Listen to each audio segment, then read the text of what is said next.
மனதில் கொண்டிருந்தால் யார்தான் நிலைத்து நிற்க முடியும்? ஆண்டவரே, நீர் என் குற்றங்களை மனதில் கொண்டிருந்தால் யார்தான் நிலைத்து நிற்க முடியும்? நீரோ மன்னிப்பு அளிப்பவர், மனிதரும் உமக்கு அஞ்சி நடப்பவர். பல்லவி.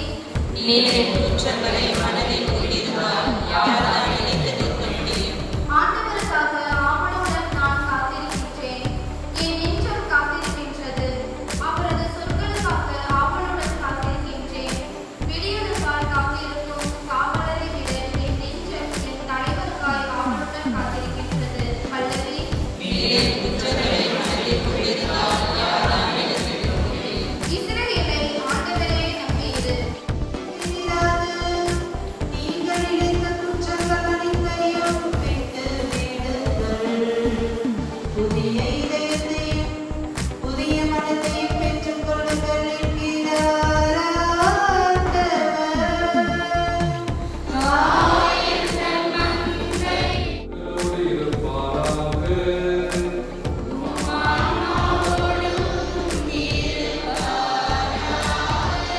புனிதமத்தை எழுதிய தூய நற்செய்தியிலிருந்து வாசகம்.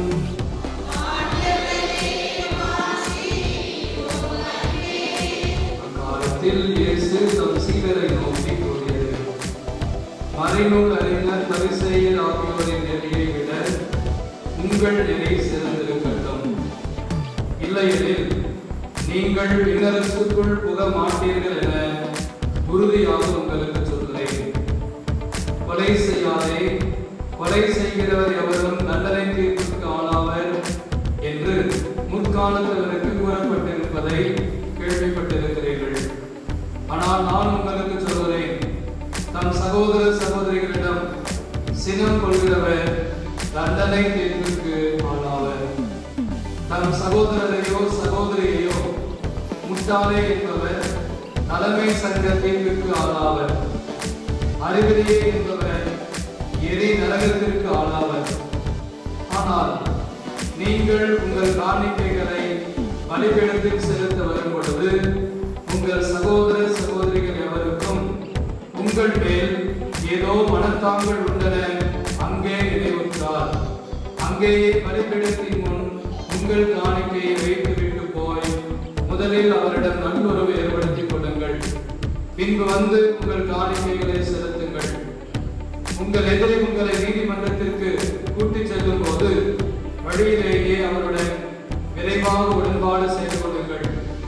இல்லையெனில் உங்கள் எதிரி நடுவருடன் உங்களை ஒப்படைப்பார். நடுவர் காவலுடன் ஒப்படைக்க நீங்கள் சிறையில் அடைக்கப்படுவீர்கள். கடைசி காசு வரை திருப்பி செலுத்தாமல் அங்கிருந்து வெளியேற மாட்டீர்கள் என உறுதியாக உங்களுக்கு சொல்கிறேன். ஆண்டவரின் அருள் வாக்கு.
என்னாலும் எவ்விடத்திலும் நாங்கள் உமக்கு நன்றி செலுத்துவது மெய்யாகவே கருதையும் நிதியமாகவும் எங்கள் கடமையும் மீட்புக்குரிய செயலுமாகும். எங்கள் தவ முயற்சிகளால் நாங்கள் உமக்கு நன்றி செலுத்தவும், எங்கள் ஆணவத்தை தளர்த்தவும், ஏழைகளுக்கு உணவளிக்கவும், இவ்வாறு உமது கனிவிளக்கத்தை பின்பற்றவும் நேர்த்திவிடுமாறே. ஆகவே எண்ணற்ற வானதூதரோடு சேர்ந்து நாங்களும் உம்மை புகழ்ந்து போற்றி அக்கறைத்து கொண்டாடி ஆர்ப்பரித்து சொல்வதாவது: தூயவர் தூயவர் தூயவர், வான்படைகளின் கடவுளாம் ஆண்டவர், விண்ணகமும் மண்ணகமும் உமது மாட்சியால் நிறைந்துள்ளன. உன்னதங்களிலே ஓசானா. ஆண்டவர் பெயரால் வருகிறவர் ஆசி பெற்றவர். உன்னதங்களிலே ஓசானா. இக்காணிக்கைகளை தூய்மைப்படுத்தும் வேண்டுகிறோம். இவ்வாறு பெற்று உண்ணுங்கள், ஏனெனில் இது உங்களுக்காக கையளிக்கப்படும் என் உடல்.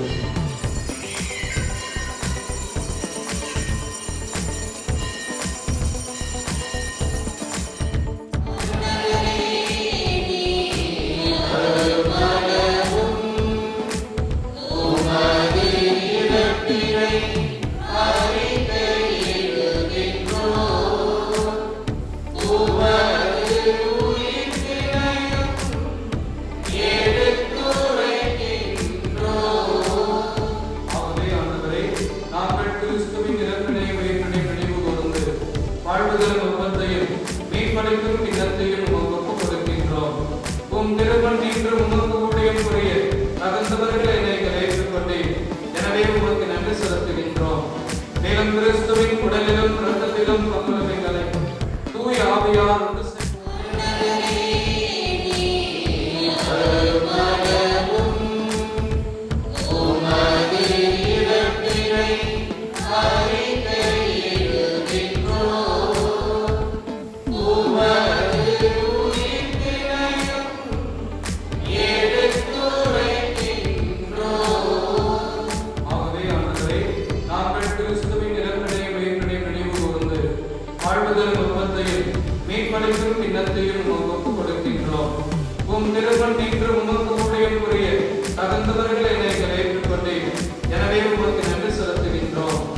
ஒன்று கிறிஸ்துவின் உடலிலும் இரத்தத்திலும் பங்குகளை தூய ஆவியார் இவரோடு இவரில் எல்லாம் வல்ல இறைவனாகிய தந்தையே தூய ஆவியாரின் ஒன்றிப்பில் எல்லா புகழும் மாட்சியும் என்றென்றும் உமக்கு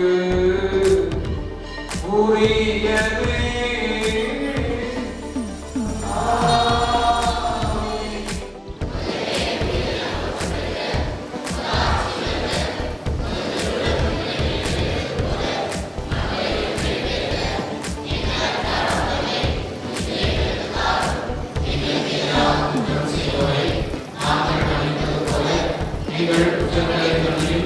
எங்களை சோதனைக்கு உட்படுத்தாதே, திருத்தூதர்களுக்கு மொழிகிறேன். எங்கள் பாவங்களை பாராமல் உமது திருவை நம்பிக்கையை கண்ணோக்கி உமது திருவுடத்திற்கு ஏற்ப அதற்கு அமைதியையும் ஒற்றுமையும் அளித்துள்ளார். என்றென்றும் வாழ்ந்து ஆட்சி செய்கின்றவர் நீரே. ஆண்டவருடைய அமைதி உங்களோடு என்றும் இருப்பதாக. ஒருவருக்கு ஒருவர் அமைதியை பகிர்ந்து கொள்வோம்.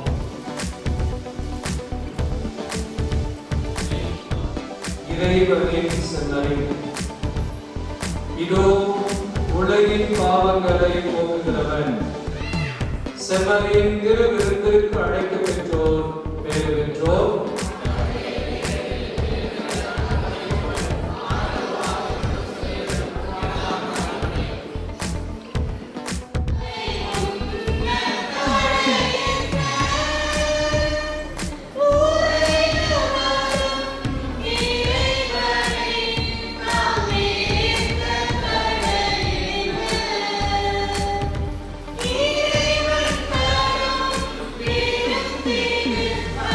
Thank you.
எல்லாம் வல்ல இறைவன் தந்தை மகன் தூயாமையா நம் அனைவரையும் நிறைவாக ஆசீர்வதித்து பாதுகாத்து வழிநடத்துவாராக. சென்று வாருங்கள், திருப்பலி நிறைவேறிற்று.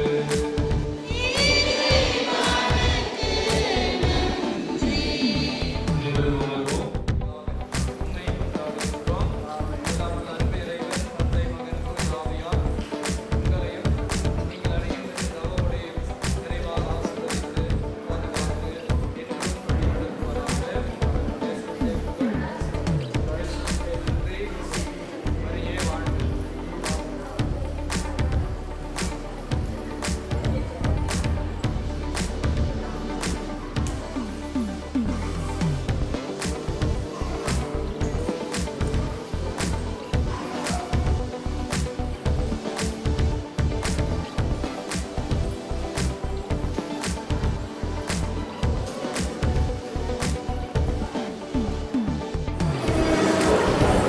வீட்டை பற்றி பேசிக்கிட்டு இருக்கோம்.